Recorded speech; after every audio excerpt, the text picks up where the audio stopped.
السلام علیکم ورحمۃ اللہ وبرکاتہ۔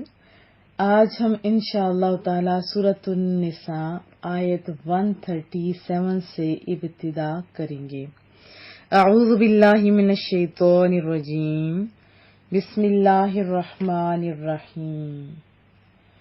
ان الذین، بے شک جو لوگ آمنوا ایمان لائے، ثم پھر کفروا کفر کیا۔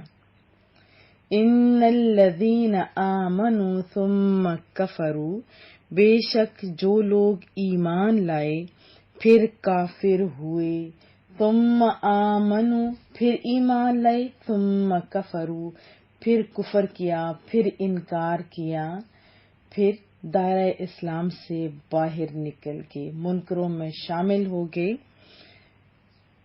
پھر ایمان لائے پھر کفر کیا، ثم پھر ازدادوا وہ زیادہ ہو گئے، وہ بڑے کس چیز میں؟ کفر میں، انکار میں، اللہ کی ذات کا انکار، رسول اللہ کا انکار یعنی کفر میں۔ ثم ازدادوا کفرا پھر بڑھتے گئے کفر میں۔ لم یکن اللہ نہیں ہے یعنی ناممکن ہے کہ اللہ تعالی لیغفر کہ بخش دے، لہم انہیں، کنہیں؟ جو کبھی اسلام میں داخل ہوتے ہیں، کبھی ایمان لاتے ہیں اور کبھی کافر ہو جاتے ہیں، انکار کر دیتے ہیں، کفر میں بڑھتے جاتے ہیں۔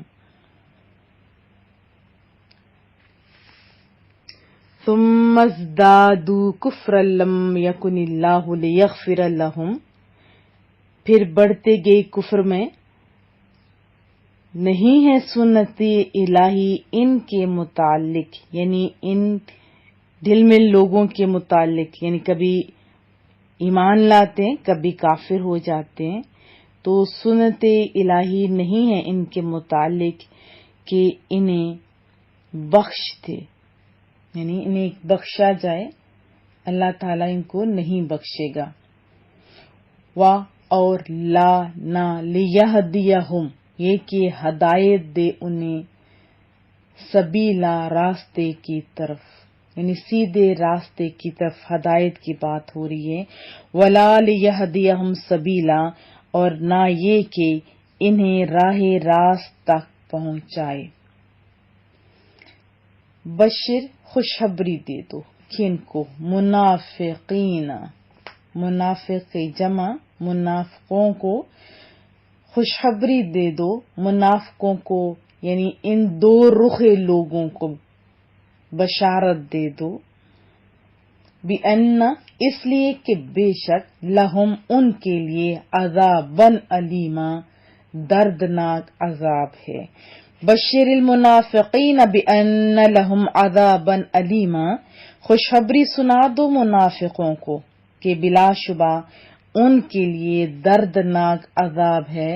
الذین جو لوگ یتخذون بنا لیتے ہیں، بناتے ہیں، کافرین کافر کی جمع کفار، کافروں کو، اولیاء ولی کی جمع دوست، یار، مددگار، بہت سارے معنی ہیں، 12 بتا چکی ہوں۔ من دون المؤمنین مومن کی جمع مومنین، مومنوں کے بجائے یا مومنوں کو چھوڑ کے۔ الذین یتخذون الکافرین اولیاء من دون المؤمنین وہ منافق جو مسلمانوں کو چھوڑ کر کافروں کو اپنا دوست بناتے ہیں۔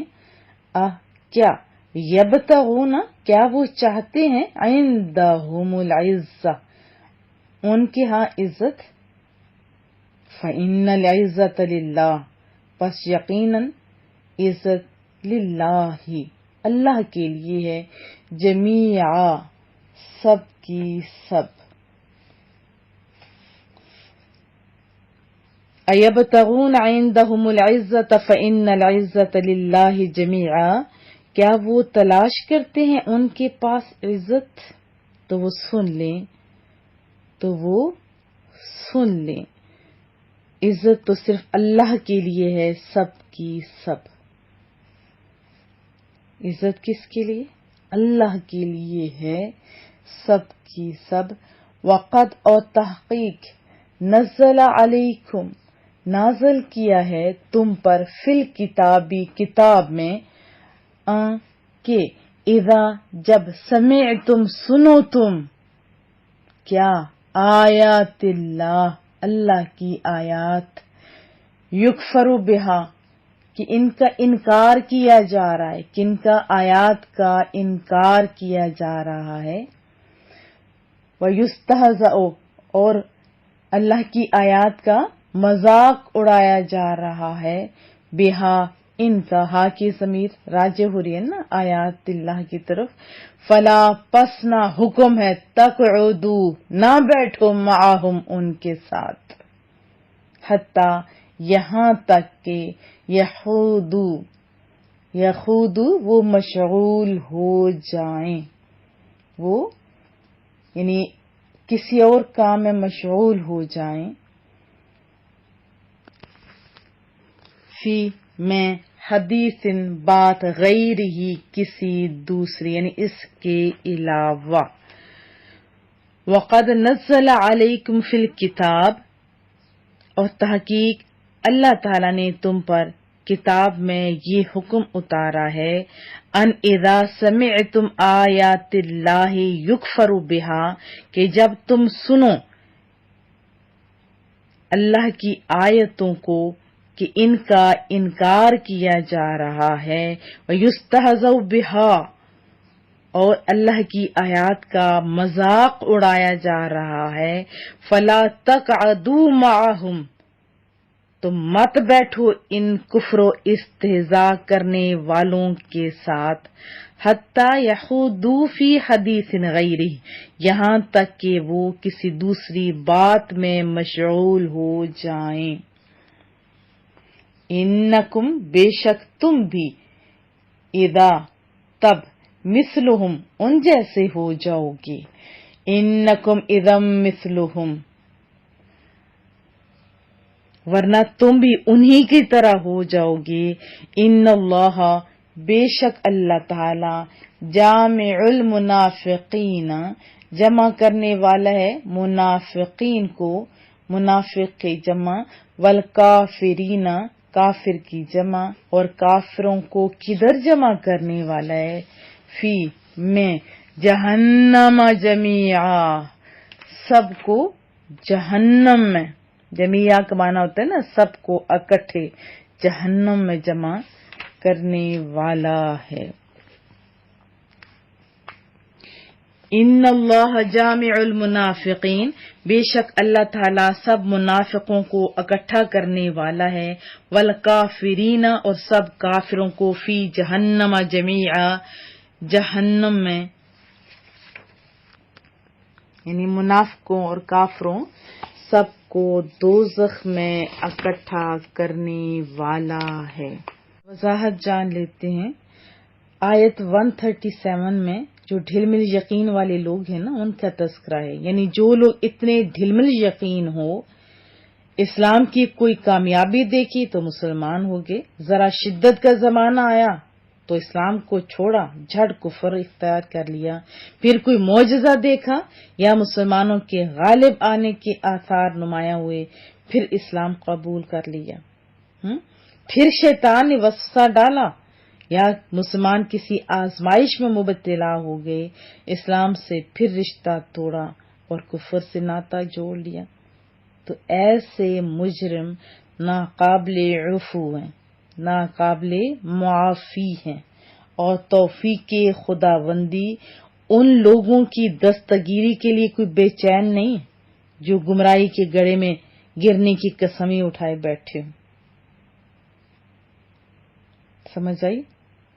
یہ جو منافق ہے نا جن کے اندر یقین نہیں ہے، اور ضمناً عرض کر دوں بے یقینی کی کوئی عبادت بھی نہیں ہوتی، اس لیے صحیح علم بھی سیکھنا چاہیے اور یقین کی کیفیت بھی رکھنی چاہیے۔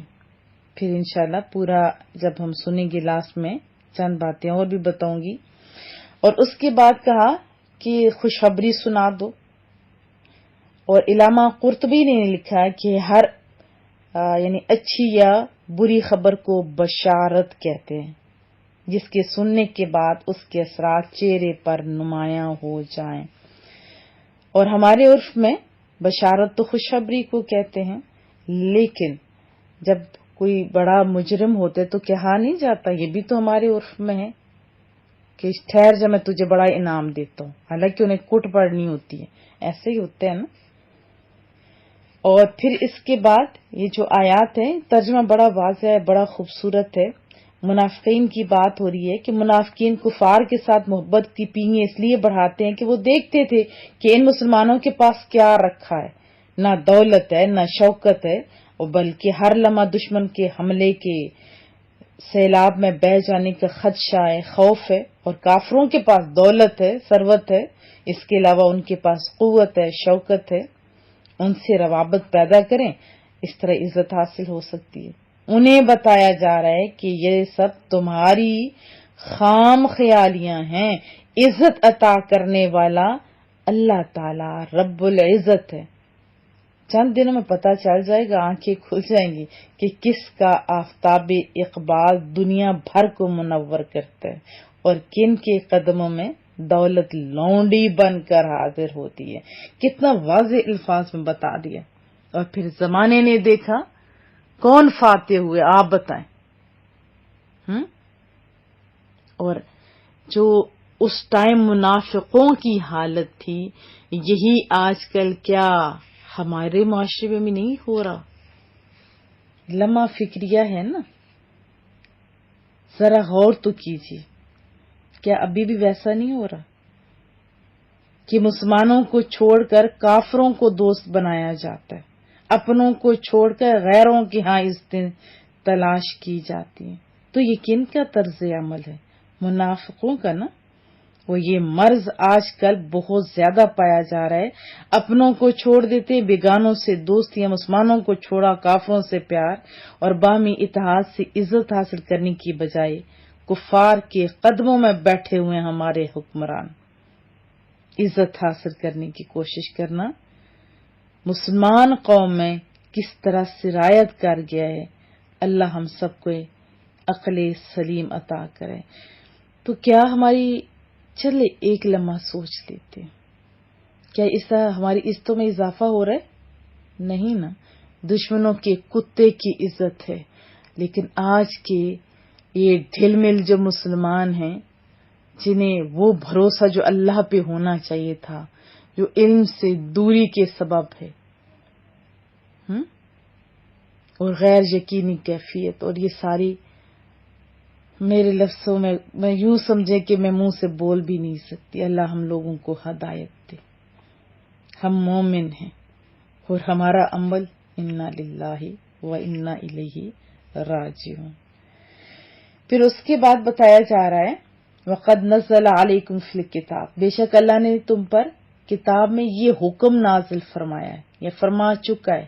یہ واضح الفاظ ہیں، بڑے دھیان طلب ہیں کہ جو لوگ اللہ تعالیٰ کی آیتوں کا انکار کرتے ہیں، پھر ان کا مذاق اڑاتے ہیں۔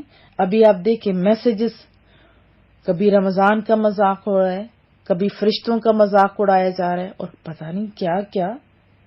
انا للہ و انا الیہ راجعون۔ تو فرمایا جا رہا ہے کہ جب وہ اس خبیث فعل میں مصروف ہوں، یعنی اللہ کی آیتوں کا انکار کر رہے ہوں یا مذاق اڑا رہے ہوں، تو ان کے پاس نہ بیٹھو، بلکہ حکم یہ ہے کہ ایسی جگہ پر جاؤ ہی نہیں۔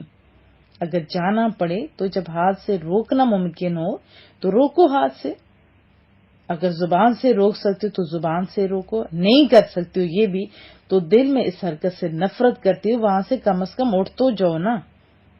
ان کی ہم نشینی ہرگز اختیار نہ کرو، کیونکہ جب قرآن، شریعت یا دین کا مذاق اڑایا جا رہا ہو، اس کے باوجود کوئی آدمی وہاں بیٹھا رہے تو یہ خود اس فعل میں مبتلا ہو جائے گا، یا پھر ان لوگوں کی صحبت کی نحوست سے متاثر ہوگا، یا کم از کم اتنا تو ثابت ہو جائے گا کہ اس شخص کے دل میں بھی دین کی قدر و قیمت نہیں ہے۔ کیونکہ اگر اللہ اور اس کے رسول قرآن کریم اور دین مبین سے محبت ہوتی تو جہاں ان کا مذاق اڑایا جا رہا ہے وہاں ہرگز نہ بندہ بیٹھتا، کیونکہ انسانی فطرت ہے نا کہ جہاں آدمی کے پیارے کو برا کہا جائے وہ وہاں نہیں بیٹھتا۔ دیکھیں مثال سے سمجھاتی ہوں، ہمارے پیرنٹس یا ہمارے کسی دنیاوی پیارے بندے کو کہیں گالی دی جا رہی ہو، کیا آدمی وہاں بیٹھنا برداشت کر سکتا ہے؟ نہیں کر سکتا نا۔ تو جب والدین یا ہمارے پیارے کی توہین اور گالی والی جگہ پر بیٹھنا ہم گوارا نہیں کر سکتے، تو جہاں اللہ اور اس کے رسول، صحابہ کرام اور قرآن اور دین کا مذاق اڑایا جا رہا ہو، کیا مومن وہاں بیٹھ سکتا ہے؟ کیا معاذ اللہ اللہ عز و جل اور اس کے پیارے رسول صلی اللہ علیہ وسلم کی قدر ہمارے پیاروں یا ہمارے والدین کے بھی برابر نہیں ہے؟ یہ لمحہ فکریہ ہے، انسانی فطرت ہے، جہاں بندہ بیٹھتا ہے صحبتیں اثر کر جاتی ہیں۔ اس لیے یہی وجہ جو میں پہلے کہہ رہی تھی نا، یہ غیر یقینی کیفیت، ہم گھر بیٹھ کے در جگہ پہ بیٹھ کے یہ بھی جو یہ قرآن کریم کا درس ہو رہا ہے، یہ فلانے پہ ہو رہا ہے، ہر جگہ بیٹھ رہے ہوتے، پھر واپس آتے تو کیا ہوتا ہے؟ یقین کی کیفیت نہیں ہوتی۔ ایسی بات ہے نا، پھر نہ ادب ہوتا ہے، کچھ بھی تو نہیں رہتا۔ تو ان آیات سے سب کو سبق حاصل کرنا چاہیے، اسپیشلی ہم سب کو، کہ جو فلموں، ڈراموں، گانوں، تھیٹروں اور دوستوں کی گپوں اور بدمزموں کی صحبتوں میں دین کا مذاق اڑاتے ہوئے دیکھتے ہیں، پھر بھی وہاں بیٹھے رہتے ہیں، ہاں میں ہاں ملاتے ہیں، تو پھر ان پر اثرات ہو سکتے ہیں۔ تو چلیے رسول اللہ کے در سے سیکھتے ہیں، ہمیں کیا حکم ہے، ہمیں کیا کرنا چاہیے۔ رسول اللہ صلی اللہ علیہ وسلم کا فرمان ہے، برے ساتھی سے بچ کہ تو اسی کے ساتھ پہچانا جائے گا۔ یعنی جیسے لوگوں کے پاس آدمی کی نشست و برخاست ہوتی ہے نا، لوگ ایسے ہی اسے ویسے ہی جانتے ہیں، ایسے ہی ہوتا ہے نا۔ پھر حضرت ابو موسیٰ اشعری رضی اللہ تعالیٰ عنہ سے مروی ہے، رسول اللہ صلی اللہ علیہ وسلم نے ارشاد فرمایا، نیک اور برے ہم نشین کی مثال ایسی ہے جیسے ایک کے پاس یہ مشک ہے یعنی خوشبو ہے اور دوسرا دھونکنی دھونک رہا ہے، جیسے ہوتا ہے نا یہ لوہے کو جو بھٹی والا وغیرہ ہوتا ہے، وہاں آپ خود بھی اندازہ کریں کیا ملتا ہے۔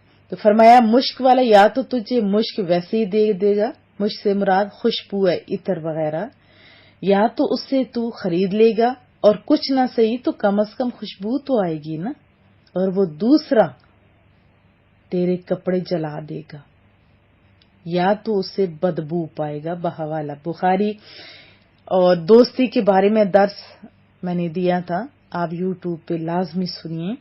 پھر حضرت عبداللہ بن عمر رضی اللہ تعالی عنہما سے روایت ہے، رسول اللہ صلی اللہ علیہ وسلم نے فرمایا، جو کسی بد مذہب کو سلام کرے یا اس سے بکشادہ پیشانی ملے یا ایسی بات کے ساتھ اس سے پیش آئے جس میں اس کا دل خوش ہو، تو اس نے اس چیز کی تحقیر کی جو اللہ نے محمد صلی اللہ علیہ وسلم پر اتاری۔ پھر حضرت ابو ہریرہ سے مروی ہے، رسول اللہ کا فرمان، تم ان سے دور رہو، وہ تم سے دور رہیں، کہیں وہ تمہیں گمراہ نہ کر دیں اور فتنے میں نہ ڈال دے۔ صحیح مسلم۔ حضرت ابو ہریرہ سے مروی ہے، رسول اللہ کا فرمان ہے کہ آدمی اپنے دوست کے دین پر ہوتا ہے، لہذا تم میں سے ہر ایک کو چاہیے کہ وہ دیکھے کس سے دوستی کر رہا ہے۔ بحوالہ ترمذی شریف۔ تو اچھے دوستوں کی صحبت اچھا اثر کرتی ہے، برے دوستوں کی صحبت برا اثر کرتی ہے۔